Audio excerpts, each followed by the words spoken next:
Hello friends, welcome to my channel. మీకు కనుక ఈ వీడియో నచ్చినట్లయితే తప్పకుండా లైక్ చేయండి. ఇంటి కీస్ లేకపోవడంతో పిల్లలు లాన్ అంతా కూడా క్లీన్ చేస్తూ ఉంటారు. మనోహరి చల్లిన బూడిద వైపు చూస్తూ ఇదేంటి, అసలు ఈ పౌడర్ ఇక్కడెవరు చల్లుంటారు అని చెప్పి అమ్మ పాప మొత్తం ఆ పౌడర్ మొత్తాన్ని కూడా కడిగేస్తుంది. చెట్టుకి ఈ తాడు ఎవరు కట్టారు, అసలు ఇదేం తాడు అని చెప్పి అంజు పాప చెట్టుకి మనోహరి కట్టిన ఆ తాడుని పీకి దూరంగా విసిరి కొడుతుంది. పిల్లలు అలా లాన్ అంతా కూడా క్లీన్ చేసి మనోహరి కట్టిన తాడుని విభూతిని కడిగి పారేయడంతో చాలా హ్యాపీగా ఫీల్ అవుతూ ఉంటుంది. తను లోపలికి ప్రవేశించగలదో లేదో అని చెప్పి తెలుసుకోవడానికి ముందుగా ఆరు తన చేతిని లోపల పెడుతుంది. ఇక ఏమీ అవ్వకపోవడంతో ఆరు ధైర్యంగా అడుగు ముందుకు వేసి లాన్లోకి వస్తుంది. అమ్మకి ఈ లాన్ అంటే ఎంతో ఇష్టం కదా, ఇప్పుడు ఎంతో నీట్గా ఉంది, అమ్మ చూస్తే ఎంత హ్యాపీగా ఫీల్ అవుతుందో అని చెప్పి పిల్లలు నలుగురు కూడా మాట్లాడుకుంటూ ఉంటారు. ఇక నలుగురు పిల్లలు అలా ఆరు గురించి మాట్లాడుకుంటూ మొన్న మనకు కలిగిన ఫీలింగ్ ఏంటో ఇప్పుడు నాకు అర్థమవుతుంది, అమ్మ లేదనే ఫీలింగ్ అని చెప్పి ఇక అలా అందరూ కూడా పట్టుకొని బాధపడుతూ ఉంటే అప్పుడు ఆరు కూడా వాళ్ళ దగ్గరికి వచ్చి వాళ్ళ మీద చేయి వేసి అలా ఎంతగానో బాధపడుతూ ఉంటుంది. రణవీర్ మనోహరి గురించి ఈ విధంగా అంటూ ఉంటాడు. ఇన్ని రోజులుగా నేను పెళ్లి చేసుకుంది మనసు లేని రాయని అనుకున్నాను, కానీ ఒక మృగాన్నని ఇప్పుడే నాకు అర్థమవుతుంది అని చెప్పి అంటూ ఉంటాడు. అసలు ప్రాణ స్నేహితురాల్ని అలా ఎలా చంపిందో అని చెప్పి సౌరవ్ తన ప్రాణ స్నేహితురాల్ని చంపేసి ఇప్పుడు ఆ కోటకు మహారాణి అవుదామని చెప్పి మనోహరి కలలు కంటుంది. అంత సులువుగా ప్రాణ స్నేహితురాల్ని అలా ఎలా చంపేసిందో అని చెప్పి సౌరవ్ అంటూ ఉంటాడు. చెప్పాను కదా సౌరవ్, అది జిత్తుల మరి నక్క అని రణవీర్ అంటూ ఉంటాడు. అది అమర్ పైన ప్రేమతో ప్రాణ స్నేహితురాలని చంపి తనని సొంతం చేసుకుంటున్నాను అనుకుంది, కానీ మనోహరిది ప్రేమ కాదు, పంతం.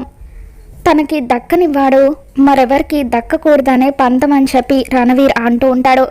ఆ మనోహరి మామూలుది కాదు రణవీర్, ఎంతో బుద్ధిశాలి, అందుకే నీ బలం గురించి తనకు తెలుసు, అమర్ సామర్థ్యం గురించి కూడా తనకు తెలుసు, అందుకే నువ్వు ఎప్పటికైనా తన దగ్గరికి వస్తావని తెలిసి కావాలనే అమర్ వెనక దాక్కుంటుంది అని సౌరవ్ అంటూ ఉంటే, అందుకే కదా సౌరవ్ నా ఆవేశం దాన్ని చంపమని అంటున్నా కూడా దాని గతం అప్పుడే దాన్ని చంపొద్దని అంటుంది.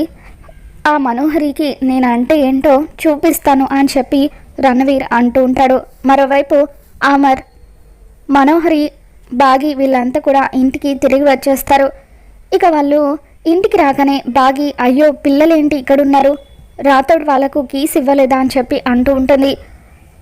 కీస్ పిల్లలకి ఇవ్వకపోతే నేను జేబులో పెట్టుకొని తిరుగుతాను అని చెప్పి ఇక అలా రాతోడు జేబులో చేయి పెట్టేసరికి కీస్ తన దగ్గరే ఉండిపోతాయి. ఇక అంజు పాప కోపంగా రాతోడు దగ్గరికి వచ్చి, రాతోడు ఈరోజు నువ్వు కీస్ మాకు ఇవ్వకపోవడం వల్ల ఒక మంచి పని జరిగింది కాబట్టి మేము నిన్ను ఏమీ అనకుండా వదిలేస్తున్నాం అని అంటూ ఉంటే, మంచి పన ఏంటి అంజు పాప అది అని రాతోడు అంటాడు. లాన్ అంతా కూడా క్లీన్ చేసామని పిల్లలు అనగానే ఇకప్పుడు బాగి లాన్ అంతా చాలా బాగా క్లీన్ చేశారు, సూపర్ అని చెప్పి బాగి అంటూ ఉంటుంది. మమ్మల్ని పొగడ్డం కాదు, నువ్వు కూడా క్లీన్ చేయడం నేర్చుకో అని చెప్పి అంజు పాప అంటూ ఉంటే, తప్పకుండా నేర్చుకుంటాను అని బాగి అంటూ ఉంటుంది.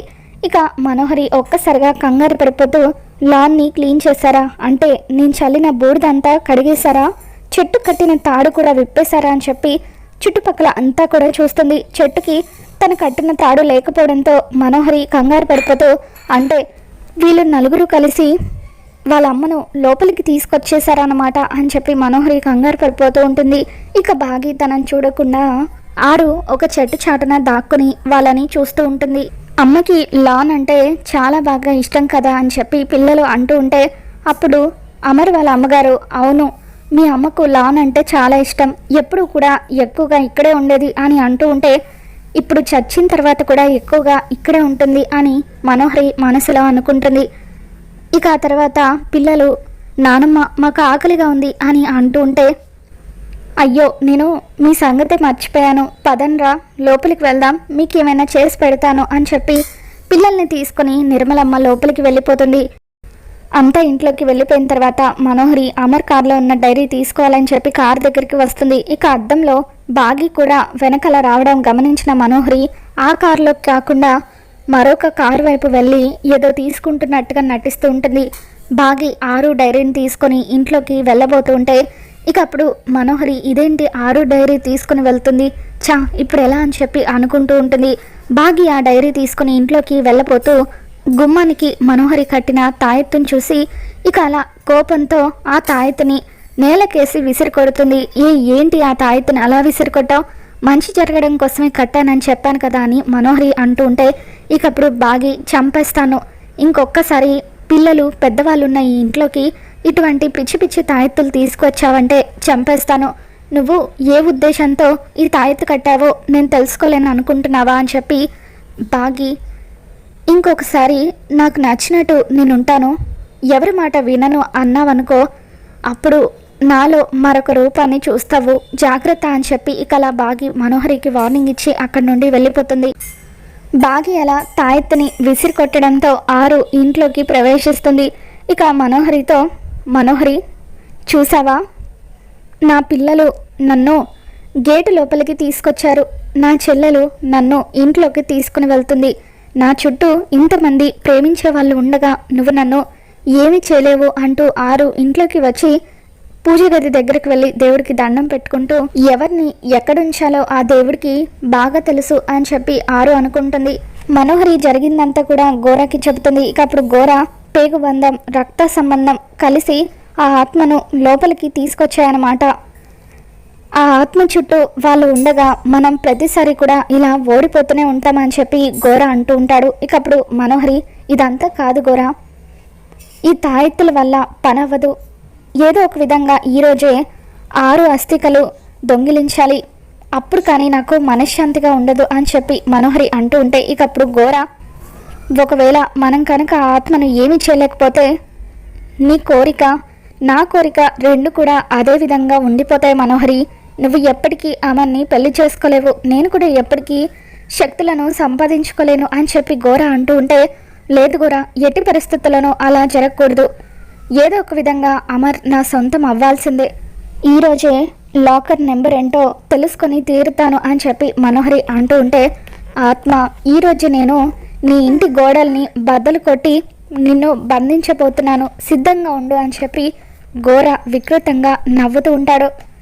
ఇక ఆ రోజు రాత్రి బాగి కిచెన్లో వంట చేస్తూ ఉంటుంది. ఆరు రాత్రిపూట ఎవరు చూడకుండా అలా మెల్లిగా పిల్లల గది వైపు వెళ్తూ ఉంటుంది. బాగి ఆరు ఇంట్లోకి రావడం చూస్తుంది. ఆరు మాత్రం బాగిని గమనించదు. అక్క నా కోసమే వచ్చి ఉంటుందని బాగి అనుకుంటుంది. ఇక ఆరు మాత్రం డైరెక్ట్గా పిల్లల గది వైపు వెళ్తూ ఉండడంతో బాగి ఒక్కసారిగా షాక్ అవుతూ ఉంటుంది. నిర్మలమ్మ అటువైపుగా వస్తూ అసలు ఆరు లేనట్టుగానే ప్రవర్తించడంతో ఇదేంటి అత్తయ్య గారు అక్క అక్కడే ఉన్నా కూడా ఎవరు లేనట్టుగా అలా వెళ్ళిపోయారేంటి అని చెప్పి ఆశ్చర్యంగా చూస్తూ ఉంటుంది. తర్వాత ఆరు మెల్లిగా మెట్లు ఎక్కుతూ పిల్లల గది వైపు వెళ్తూ ఉంటుంది. పిల్లలు ఆ టైంలో హోంవర్క్ చేస్తూ ఉంటారు. అంజు పాప అమ్మో నాకు హోంవర్క్ చేసి పెట్టొచ్చు కదా అని చెప్పి బతిమలాడుతూ ఉంటే నీ హోంవర్క్ నువ్వే చేసుకోవచ్చు కదా అని అమ్ము అంటూ ఉంటుంది. హోంవర్క్ చేయడానికి నీకు అసలు బుర్ర ఉంటాయి కదా అని చెప్పి ఇక అలా వాళ్ళు అంజు పాపని ఏడిపిస్తూ ఉంటారు. ఒరే అలా అనకండ్రా పాపం అంజు అని వాళ్ళని బతిమలాడే బదులు నీ హోంవర్క్ నువ్వే చేసుకోవచ్చు కదా అంజు, నిన్ను ఇలా తయారు చేసింది నేనే కదా అని చెప్పి అలా పిల్లల్ని చూసి ఆరు గుమ్మం దగ్గర నిలబడి మురిసిపోతూ ఉంటే ఇక వెనక నుండి బాగి మెల్లిగా ఆరు దగ్గరికి వస్తూ ఉంటుంది. ఆరుని పిల్లల్ని బాగి ఆశ్చర్యంగా చూస్తూ అలా ఆరు భుజం మీద బాగి చెయ్యి వేయబోతూ ఉంటుంది. మరి రానున్న ఎపిసోడ్లో బాగి ఆరు భుజం మీద చెయ్యి వేస్తుందా, తను ఆత్మ అన్న విషయం తెలుసుకుంటుందా, ఏం జరగబోతుందో మళ్ళీ మన ఛానల్లో తెలుసుకుందాం. మీకు కనుక ఈ వీడియో నచ్చినట్లయితే తప్పకుండా లైక్ చేయండి.